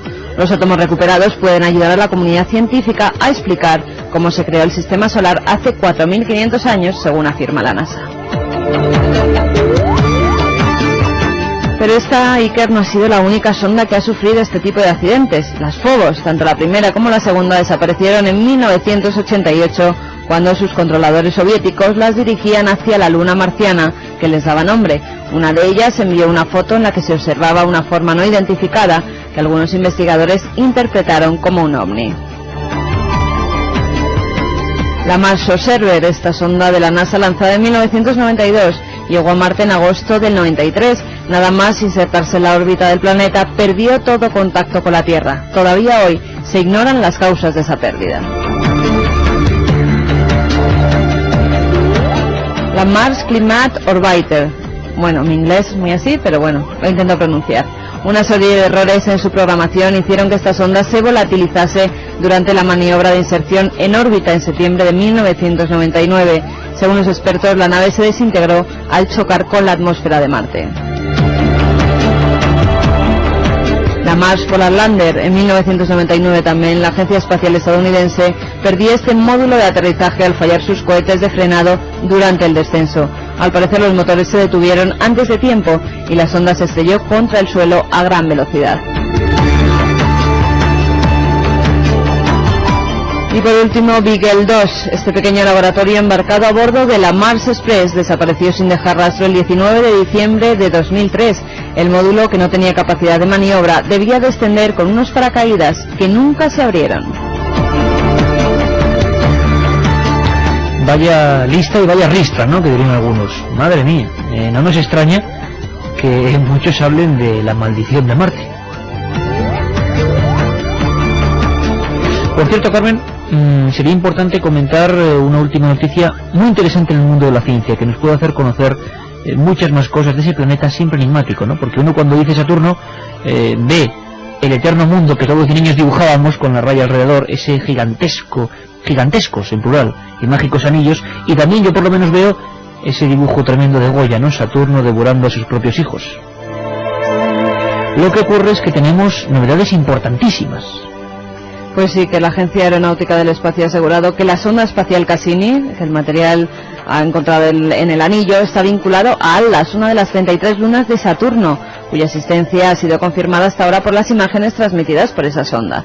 También han afirmado que a mediados de julio, la sonda Cassini transmitió imágenes de 2 nuevas lunas minúsculas del planeta. El científico inglés Cal Murray, de la Universidad Reina María, en Londres, descubrió la existencia de una posible tercera nueva luna y tal vez de una cuarta, Iker, durante una revisión de imágenes transmitidas por la sonda. Sin embargo, los científicos no están todavía seguros de que se trate efectivamente de una luna o de un cuerpo flotante en las proximidades del planeta. Si lo fuera, es pequeña porque tiene un diámetro de 4 o 5 kilómetros y sería pues la más pequeña de todas las lunas de ese planeta. Los científicos también han detectado variaciones en la órbita de la posible nueva luna que señalarían la existencia de otro satélite natural de Saturno. ¿Qué creéis? ¿Conspiración? ¿Algo pasa en el espacio? Yo desde luego lo que sí que creo, y es de las pocas cosas en que tengo fe o dejo de tenerla, es que conocemos muy poco, y desde luego conocemos un poco del espacio. Lo repito siempre, hace no mucho tiempo, hace menos de un lustro, se reían algunos científicos, entre comillas, a carcajadas de quien hablara de agua, de posibilidad de agua en el sistema solar, no solo en Marte. Y fíjate, la tenemos aquí en la siguiente manzana del espacio. ¿Acaso será que conocemos mucho menos y que nuestra egolatría y nuestra visión centrípeta de las cosas, muy medieval por cierto, de que somos el centro de todo, es una soberana majadería? Eso tendría que ver con el espacio, con lo que pasa en los hospitales, con lo que pasa en las carreteras. En definitiva, ¿no somos una panda de ignorantes? Habrá que ver todo con las gafas de la humildad, eso siempre lo primero. Por cierto, Carmen, que ahora me gustaría que todos estuvieran muy atentos. Sería importante iniciar un viaje. Va a ser una importante novedad.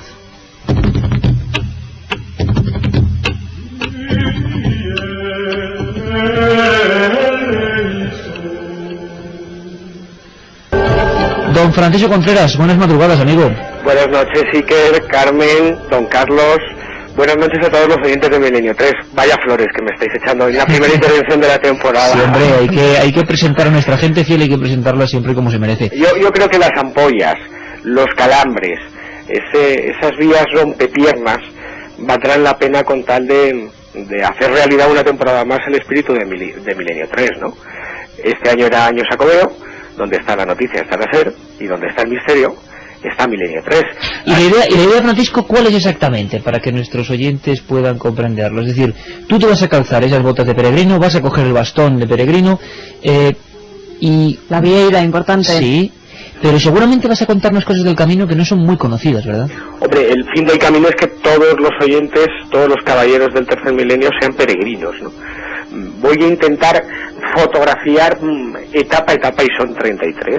Empezamos en Somport, el Sumus Portus, en Francia, lo que es denominado el Camino Aragonés, y he elegido ese porque es quizás el camino más desconocido. Todo el mundo sabe de la existencia del Camino de Roncesvalles, o del Camino Portugués, o de la Vía de la Plata, ese camino que va desde Andalucía pasando por todas las Castillas, ¿no? Camino Aragonés, botas y a luchar, contra todos los impedimentos meteorológicos y contra el cansancio y persistir para que todos los oyentes de Milenio 3 puedan vivir a través de las ondas pues lo que es una vía, la vía de las estrellas, la ruta que sigue a la Vía Láctea, y que desde allá, desde el siglo IX, cuando supuestamente se encontraron los restos del apóstol Santiago, bueno, pues han recorrido miles y miles de personas, y que supuestamente y presuntamente alberga una serie de conocimientos, que es lo que todos conocemos, iniciáticos, cabalísticos o alquimísticos, dejados por órdenes como los templarios o como los caballeros de Cristo, como los hospitalarios, en el arte, en la arquitectura, con esos sigilum, esos sellos que dejaban los gremios, esos picapedreros hoy conocidos como masones, que lo que hoy hay en día no tiene nada que ver con lo que había en esa época del medievo. Pero sobre todo, Iker, vamos a intentar rescatar más casos, más sucesos, más incidentes o capítulos relacionados con lo insólito, porque tú eres un experto en la historia OVNI, ¿no? Tú te has recorrido estos campos de Dios buscando a los no identificados, y yo, por ejemplo, tengo mucha ilusión en contar que en el camino, en un sitio muy concreto, que es donde se juntan todos los caminos, el camino francés y el aragonés, en Puente de la Reina, en febrero de 1976, en un pequeño altozano llamado El Ristro, hubo uno de los grandes casos OVNI con humanoides. Y tanto. Y hubo uno de los grandes casos, y yo tengo muchas ganas de contarlo a través de los micrófonos de la SER, porque fue portada, no sé si te acuerdas, de la revista Stendek, un pequeño panfleto, revista dedicada a la ufología, que titulaba Humanoides en España en 1976. O casos como la observación que hubo en octubre de 1974 en Logroño, titular del ABC. El titular rezaba: una base de ovnis en La Rioja. O casos como el acaecido en enero de 1975 en Burgos, o en la comarca de Briviesca. O los sucesos vividos, quizás la primera oleada de Foo Fighters, de estas luces populares de las que hemos hablado en diferentes ocasiones, allá por las fechas estivales de 1968 en los campos de Boadilla, en León. Oye, Carmen, se le ve emocionado a este hombre con su reportaje. Yo le tengo varios encargos, porque no solo hay que mirar al cielo. Dentro de las iglesias hay que mirar, Francisco. Hay que buscar los Baphomet, ¿no? Que te lo haces no solo eso, Cristos muy extraños. Ah, sí. Si pasas por Limpias, por ejemplo, en Finisterre vas a tener que hacer unas fotografías tremendas del Cristo que hay allí. Francisco empezó hablando de enigmas del cielo, pero permitidme una pequeña pausa, porque va a haber mucho más.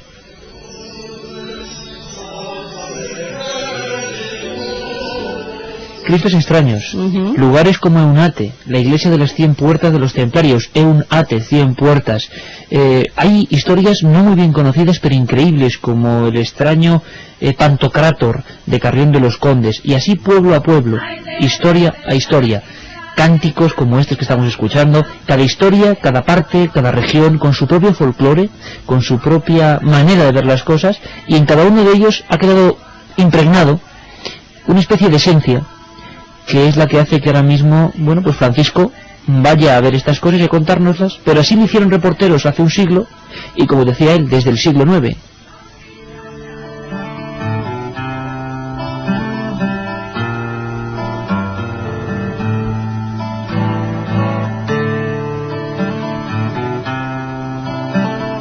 Y es que escuchando a estos Milladoiro uno se imagina esas veredas, esa lluvia, ese camino, nunca lo dudéis, de crecimiento personal. ¿Será posible transmitirlo? Yo creo que sí. Uno de los encargos es escuchar cómo suenan las cosas del camino, cómo suenan los perros moribundos que pueden salir al paso, cómo suenan esas piedras que caen en la gran cruz de Foncebadón, cómo suena el mar cuando uno llega a las costas del fin del mundo, cómo suena la entrada de un peregrino emocionado bajo el arco de Santiago de Compostela.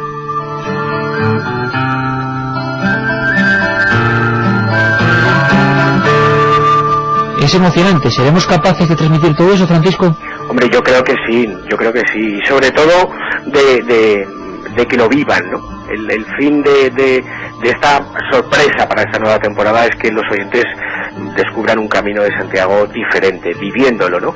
Y sobre todo informando, hablando desde el lugar de los hechos, pero sobre todo hablando desde el lugar de los hechos para que podamos recoger y registrar lo que es la esencia de de cada comarca o de cada lugar, ¿no? Por ejemplo, cuando lleguemos a los montes de Mercurio, como lo llamaban los romanos, a las médulas en León, intentar buscar esos subterráneos en las minas de oro, vaya lugar, los sellos templarios, o esto te va a gustar, Iker, buscando la esencia de los maragatos, ese pueblo maldito español, uno de los muchos como los urbanos, ¿no? Sí, sí.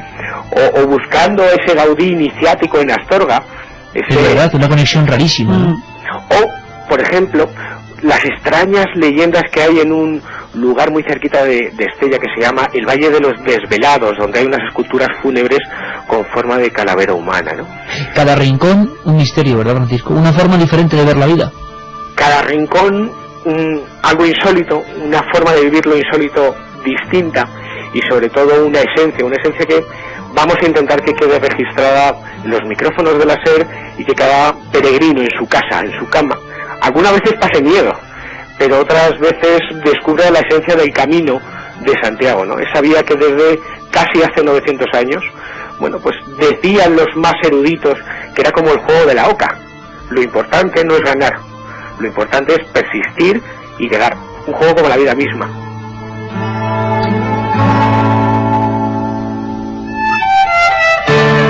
Así que, Carmen, habrá que estar muy atentos a partir de estas madrugadas. Sí, el camino cambia la persona que lo hace, sí. Francisco, ¿cómo nos vas a venir?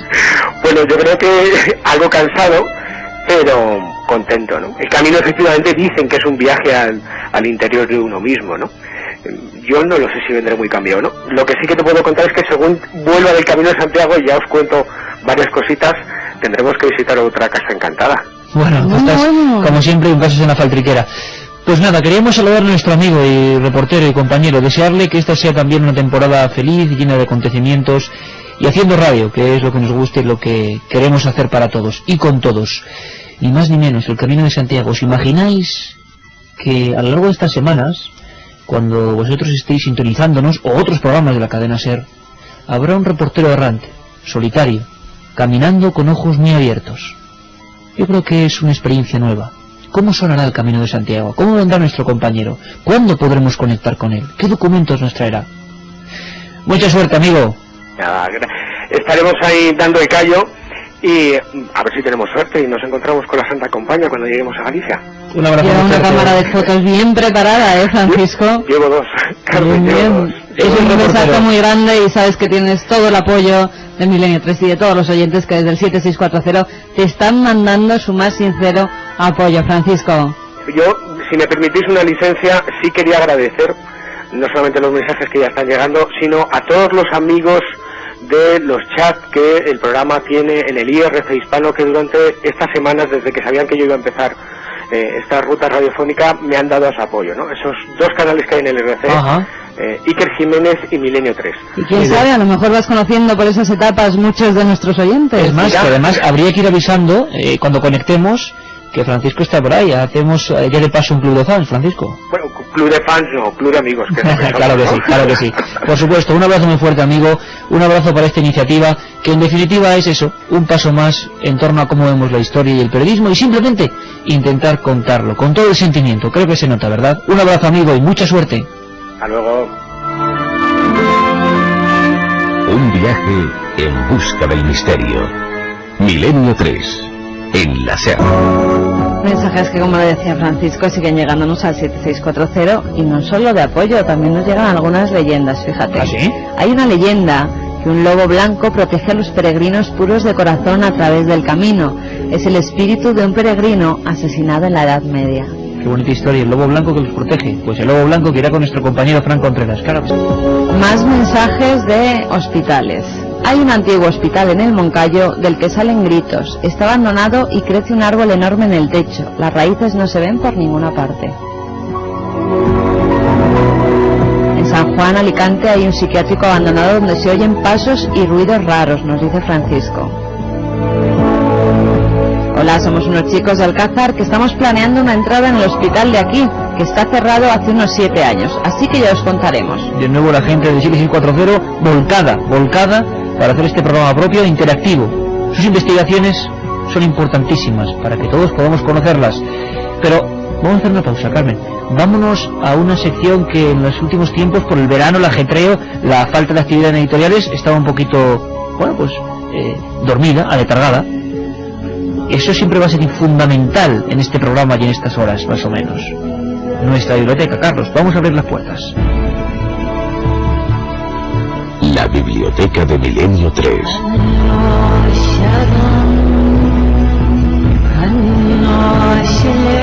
Y muy rápidamente, vamos como siempre con un libro que es ya desgraciadamente difícil de encontrar y con una novedad. El libro antiguo que os recomendamos, aunque no es muy antiguo, tiene exactamente 12 años, es Edgar Allan Poe, Cartas de un poeta, la correspondencia de ese hombre que vivió entre la genialidad y el alcohol, ese poeta maldito, esa persona que malvivía en colaboraciones, en revistas, se esforzó, tuvo muchas dificultades, y sobre todo una historia que sigue siendo un misterio que recrearemos aquí, su extraña muerte.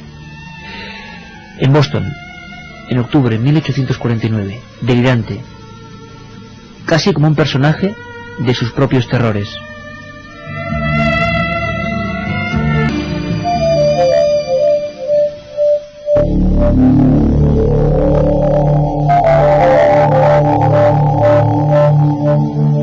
Cuatro menos 5.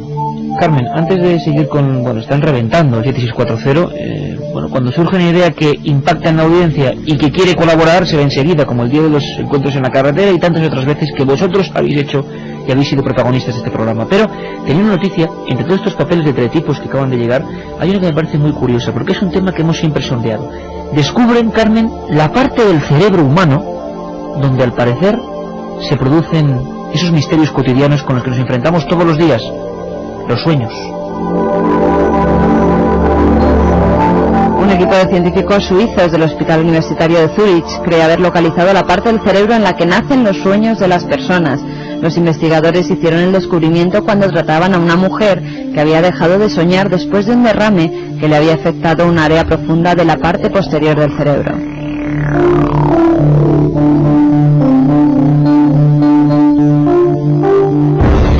Los científicos sugieren que dicha área es la que controla los sueños y que su hallazgo ofrece un nuevo ángulo para la investigación sobre ellos. La paciente de 73 años de edad perdió varias funciones cerebrales, la mayoría vinculadas a la visión, cuando sufrió el derrame. Pocos días más tarde recuperó casi todas, pero después dejó de soñar, algo que ella hacía muy a menudo antes. Revisando las ondas cerebrales de la mujer mientras dormía durante 6 semanas, notaron que su sueño no se veía perturbado, ya que seguía teniendo sueño REM, que es el movimiento rápido del ojo, como es normal. El dato es significativo porque el soñar y el sueño REM suceden juntos, aunque algunas investigaciones científicas apuntan a que dos sistemas cerebrales diferentes están detrás de cada uno, algo que según los científicos suizos su hallazgo confirmó. Me da la impresión de que el hospital de Zúrich es el mismo donde se ha planificado, y hablamos de eso hace 2 años, la idea de controlar o de tener más o menos bajo el registro otro tema que os encanta, porque lo vemos constantemente, el supuesto, siempre supuesto, viaje astral. No dudéis, sueños y viaje astral. El tema de sueños jamás lo hemos tocado en Milenio 3. No queremos hacer un consultorio de sueños, de esos al uso, porque creemos, primero, que casi nadie sabe nada. Fijaos cómo está la ciencia, o sea, como para interpretar. Pero sí meternos en por qué soñamos, qué ocurre cuando soñamos, qué misterios hay cada vez que nos metemos en la cama y que todavía, digan lo que digan, no comprendemos. Así que dentro de poco, vuestros sueños. Queremos que incluso nos los contéis. Sueños asombrosos, sueños sorprendentes, y lo buscaremos científica, histórica y hasta filosóficamente. Casi ya, Carlos, que vamos entonando nuestra recta de salida porque siguen los mensajes, ¿no? Y estamos ya en el último momento. Claro que sí. Hola, soy vigilante y la semana que viene empiezo a trabajar en un hospital antiguo de noche y habéis hecho que me lo piense. No, hombre, no, que tal y como está la lista del paro hay que tomar lo que sea. En Almendralejo varias personas abandonaron un edificio construido sobre el viejo hospital, gritos y poltergeist. Oye, ¿por qué se repite tanto la historia de gritos como fenómeno supuesto siempre en estas edificaciones? Es algo, y gritos de niños, ¿no? Investigaremos. Otro sitio que yo recuerdo, Tarrasa, un lugar preventorio de tuberculosos, o Busot, ¿no?, en Alicante. Los 3 ganadores del libro de Marina Fernández Urres. Piedad, trabajé en un hospital y además creo en las energías. Muchas personas mueren allí y sus energías permanecen, os lo puedo asegurar. Vaya testimonios que hay en la gente, sobre todo. Tony desde Teruel, hice el camino de Santiago y mi vida cambió. Es una experiencia iniciática. Esperemos que para bien. Sergi desde Valencia, otro libro que va para él, trabajo de vigilante y creo que los perros ven cosas que nosotros no. El mío varias veces ha salido corriendo asustado. Yo propongo, casi dando una nota de humor, un programa que se siente en nuestro perro, que se llama UFO, por cierto, porque ese sí que es un compendio, como todos los perros, ¿no?, de auténticos misterios. Manolo Vigilante nos pide, dice que trabaja en un hospital y nos pide la dirección de correo para que nos mande lo que él vivió. La dirección es milenio3 con número @cadenaser.com, milenio3 con número @cadenaser.com, y cualquier carta a Gran Vía número 32, octava planta, 28013 de Madrid, a nombre del programa Milenio 3. Y que el viernes, como siempre, a la 1:30 después del larguero, estaremos aquí para adentrarnos en lo desconocido, que es muy amplio. Simplemente eso, con esa humildad de que nos queda mucho por aprender, por conocer, por saber. Es un placer empezar la tercera temporada con vosotros, amigos, los oyentes de la Cadena SER. Un abrazo muy fuerte, hasta el viernes.